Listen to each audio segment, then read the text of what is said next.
When the countdown begins for a new year, we need to look at what to release. And that's why we're going to talk about why you need to stop abandoning yourself in 2026 and how. Let's begin. Are you ready to shine? Come on, it's the shiny one. You got this. Welcome to the Shiny Minds Show. Hello, everyone. I am Dr. Shiny. I am super excited that we are literally in the official countdown to wrap up the year of 2025 behind, to welcome the new year with love and acceptance and abundance and gratitude. I always take the time at the end of the year to look at what I have accomplished, what I have achieved, how I have lived, how I have showed up, and what can I do even better next year. And I wanted to take this time to talk about our patterns. Because here's the thing, when we are entering a new year, it is really not what we are bringing to add on. It is more so about what we are not bringing and what we are releasing. So think about it. If you have a beautiful bottle of oil that you love so much, and still, if this oil carries a drop of poison in it, is it still the oil that you love? Not really, because it has poison in it, right? So the most important part that becomes in our everyday life is how can we remove the poison? How can we remove the patterns that are stopping us, that are making us feel stuck, not able to move forward, stagnant? That's why I would love to talk about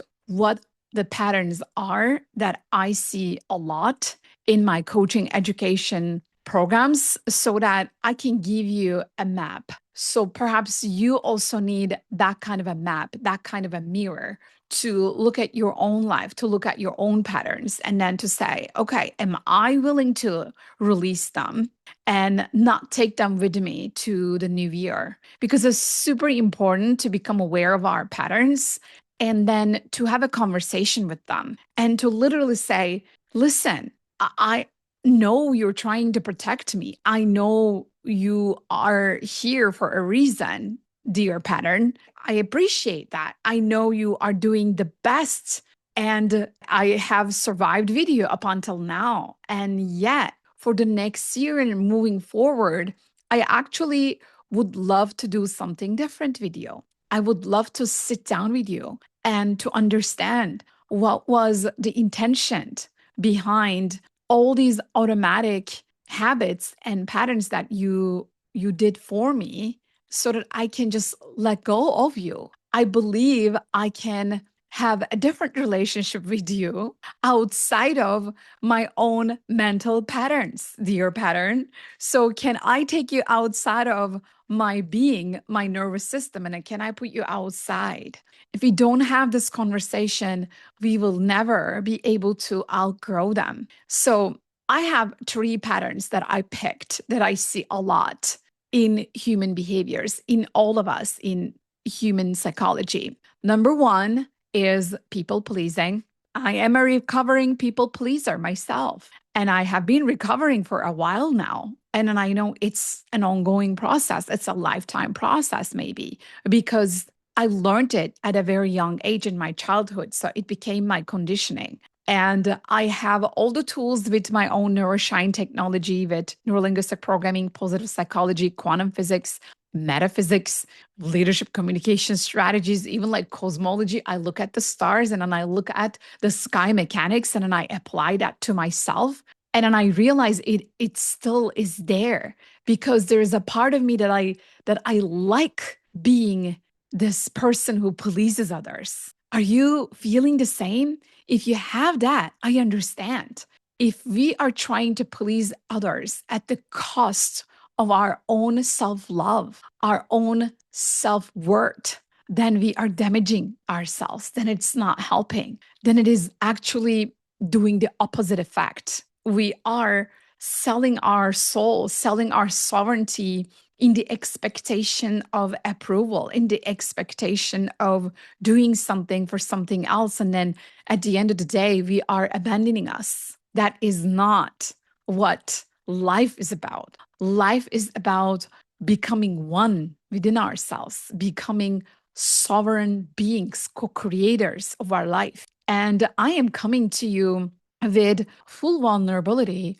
Obviously, I have been teaching my neuro-shine technology for so many years. I started my company, Academy of Neuro-shine Technology, in 2011. It's going to be 15 years in January, in a month. So I started teaching NLP. I started teaching different disciplines because I always wanted to apply those teachings to myself. I needed it. I come from this wound of not being good enough. And it comes from my relationship with my father in my childhood.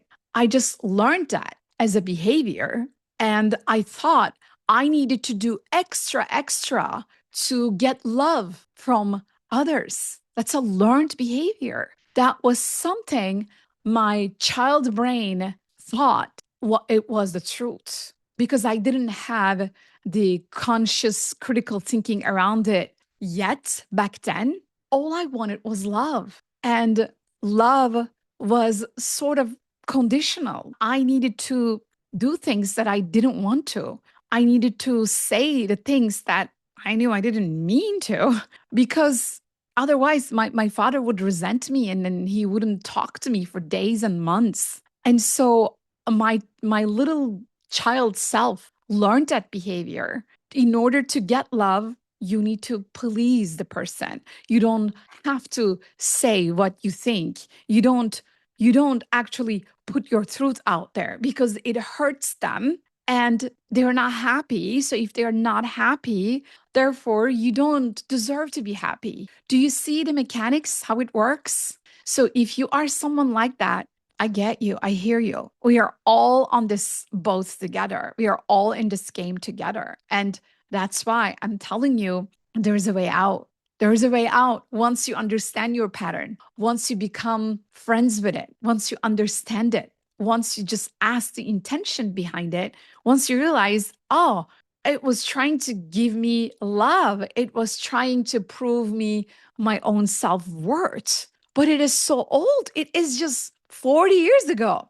So it was 40 years ago when we learned this. It was a total different game. It was a total reality.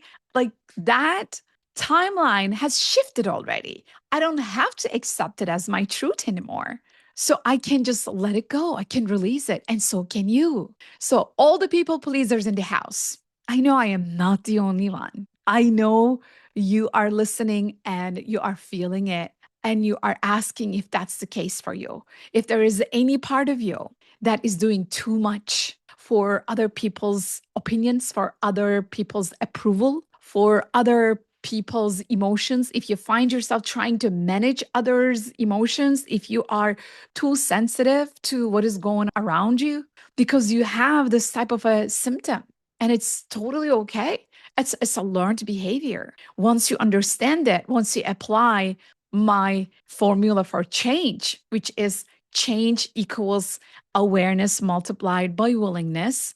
You become aware of it. Okay, this was all so that I could be happy and then I could feel loved. But it was all for a reason. I didn't know any better. It was looking for external approval. So now I am choosing my internal approval.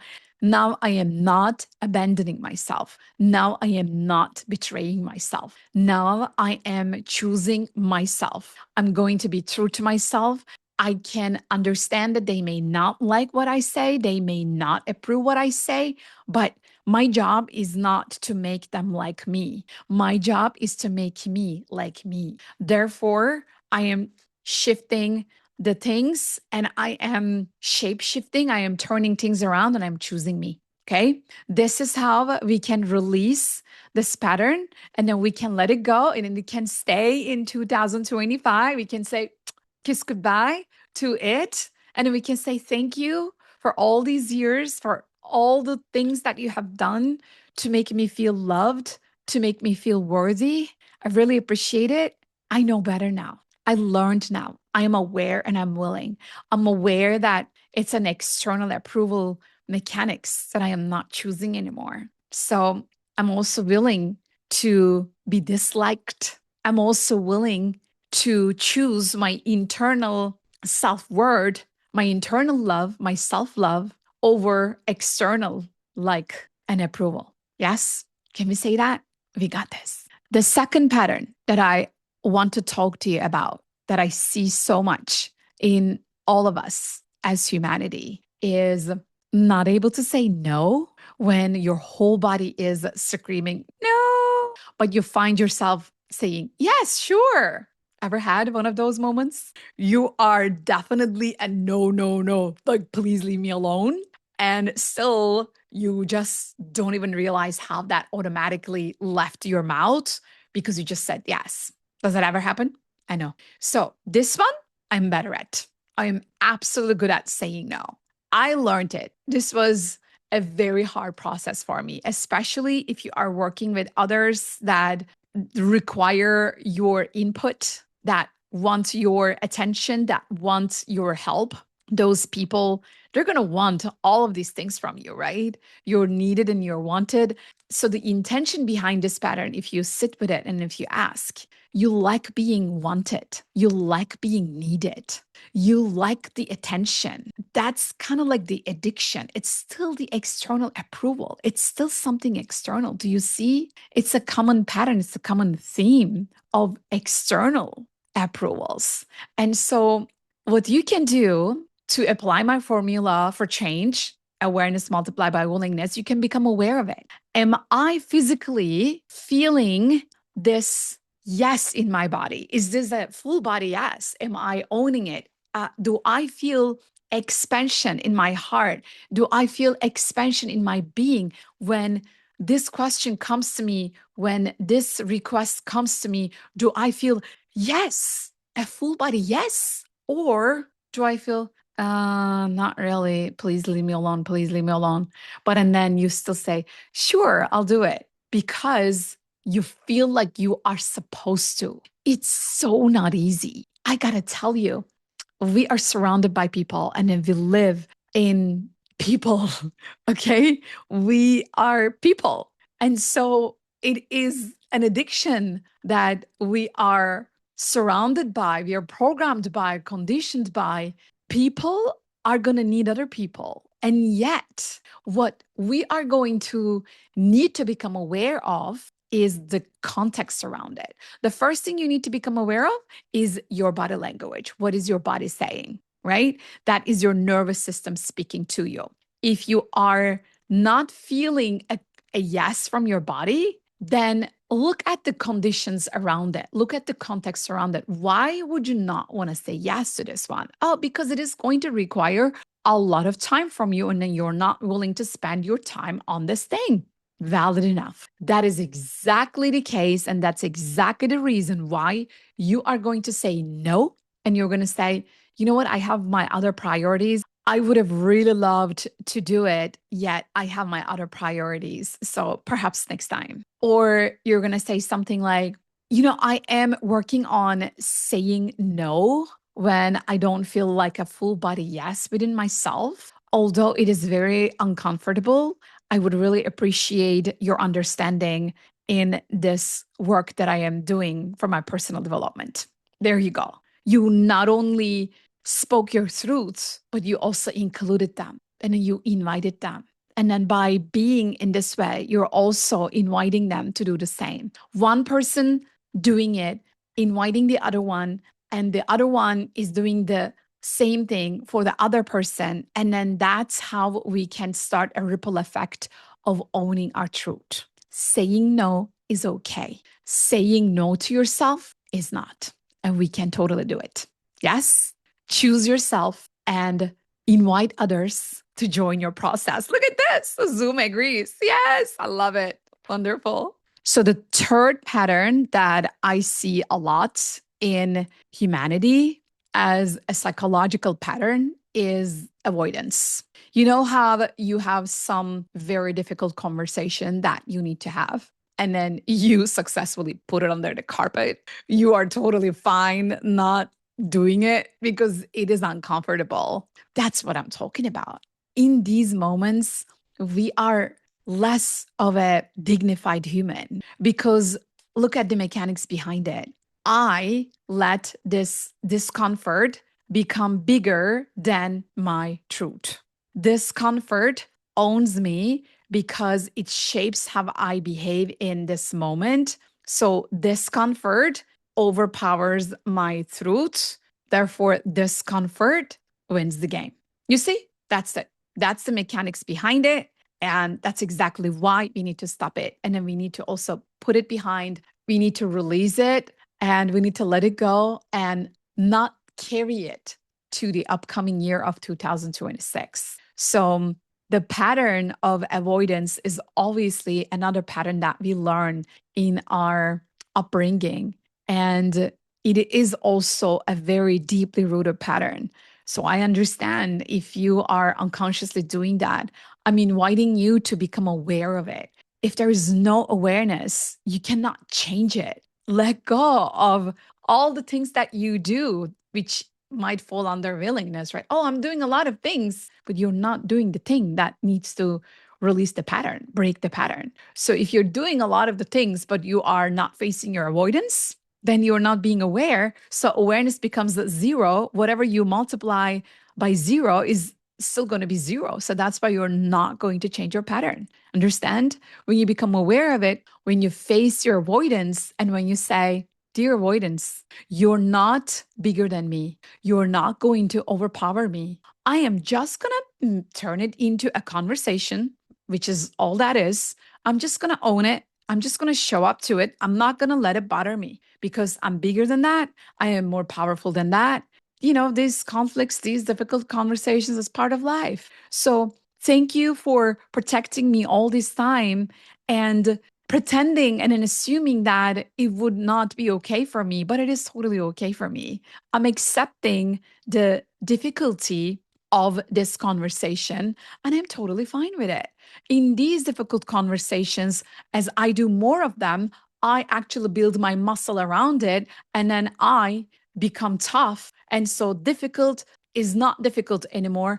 I actually raise my level, my standard high above that, and they become no longer difficult for me. They become easy for me in time. So that's it. That's the willingness part. You literally owning it, saying it, reframing how it can change its form in your mental, emotional, and psychological and spiritual being. Okay. So, again, to wrap up, we talked about three patterns that we can all let go and release to the air, to the field in 2025. And we are not going to carry them with us to 2026. Number one, people pleasing. Number two, saying yes when we know we want to say no. And then number three, avoiding and putting things under the carpet when it feels difficult because we know we can do better. And the old difficult becomes the new easy. We all have that. We just need to become bigger than them. That's it.